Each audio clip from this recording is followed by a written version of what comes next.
Reading by Bologna Times. The Other Lodgers by Ambrose Bierce. "In order to take that train," said Colonel Levering, sitting in the Waldorf Astoria Hotel, "you will have to remain nearly all night in Atlanta. That is a fine city, but I advise you not to put up at the Breathitt House, one of the principal hotels. It is an old wooden building in urgent need of repairs. There are breaches in the walls that you could throw a cat through. The bedrooms have no locks on the doors, no furniture but a single chair in each, and a bedstead without bedding, just a mattress. Even these meager accommodations you cannot be sure that you will have in monopoly. You must take your chance of being stowed in with a lot of others. Sir, it is a most abominable hotel. The night that I passed in it was an uncomfortable night. I got in late and was shown to my room on the ground floor by an apologetic night clerk with a tallow candle, which he considerately left with me. I was worn out by 2 days and a night of hard railway travel, and had not entirely recovered from a gunshot wound in the head received in an altercation. Rather than look for better quarters, I lay down on the mattress without removing my clothing, and fell asleep. Along toward morning I awoke. The moon had risen, and was shining in at the uncurtained window, illuminating the room with a soft bluish light, which seemed, somehow, a bit spooky, though I dare say it had no uncommon quality. All moonlight is that way, if you will observe it. Imagine my surprise and indignation when I saw the floor occupied by at least a dozen other lodgers. I sat up, earnestly damning the management of that unthinkable hotel, and was about to spring from the bed to go and make trouble for the night clerk, him of the apologetic manner and the tallow candle, when something in the situation affected me with a strange indisposition to move.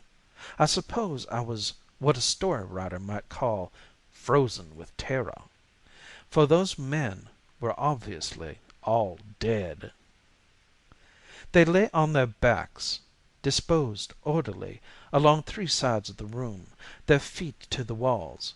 Against the other wall, farthest from the door, stood my bed and the chair.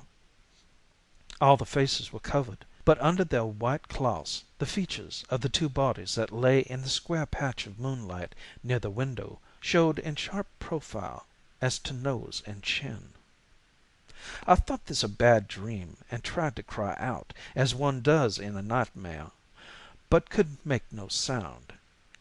At last, with a desperate effort, I threw my feet to the floor, and passing between the 2 rows of clouted faces and the 2 bodies that lay nearest the door, I escaped from the infernal place and ran to the office. The night clerk was there, behind the desk, sitting in the dim light of another tallow candle, just sitting and staring. He did not rise.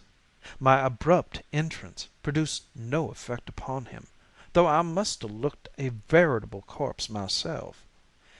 It occurred to me then that I had not before really observed the fellow.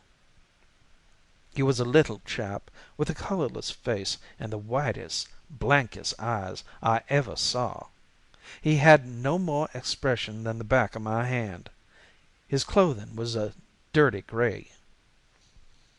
"Damn you," I said. "What do you mean?"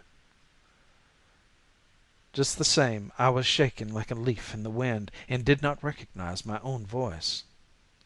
The night clerk rose, bowed apologetically, and well, he was no longer there, and at that moment I felt a hand upon my shoulder from behind. Just fancy that if you can. Unspeakably frightened, I turned and saw a portly, kind-faced gentleman, who asked, "What is the matter, my friend?" I was not long in telling him, but before I made an end of it he went pale himself. "See here," he said, "are you telling the truth?" I had now got myself in hand, and terror had given place to indignation. "If you dare to doubt it," I said, "I'll hammer the life out of you." "No," he replied, "don't do that. Just sit down till I tell you. This is not a hotel. It used to be. Afterward it was a hospital. Now it is unoccupied, awaiting a tenant. The room that you mention was a dead room. There were always plenty of dead. The fellow that you call the night clerk used to be that, but later he booked the patients as they were brought in. I don't understand his being here. He has been dead a few weeks." "And who are you?" I blurted out. "Oh, I look after the premises. I happened to be passing just now, and seeing a light in here, came in to investigate. Let us have a look into that room," he added, lifting the sputtering candle from the desk. "I'll see you at the devil first," said I, bolting out the door into the street. "Sir, that Breathitt House, in Atlanta, is a beastly place. Don't you stop there." "God forbid! Your account of it certainly does not suggest comfort. By the way, Colonel, when did all that occur?"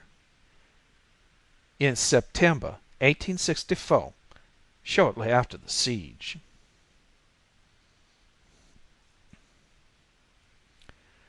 End of The Other Lodgers by Ambrose Bierce.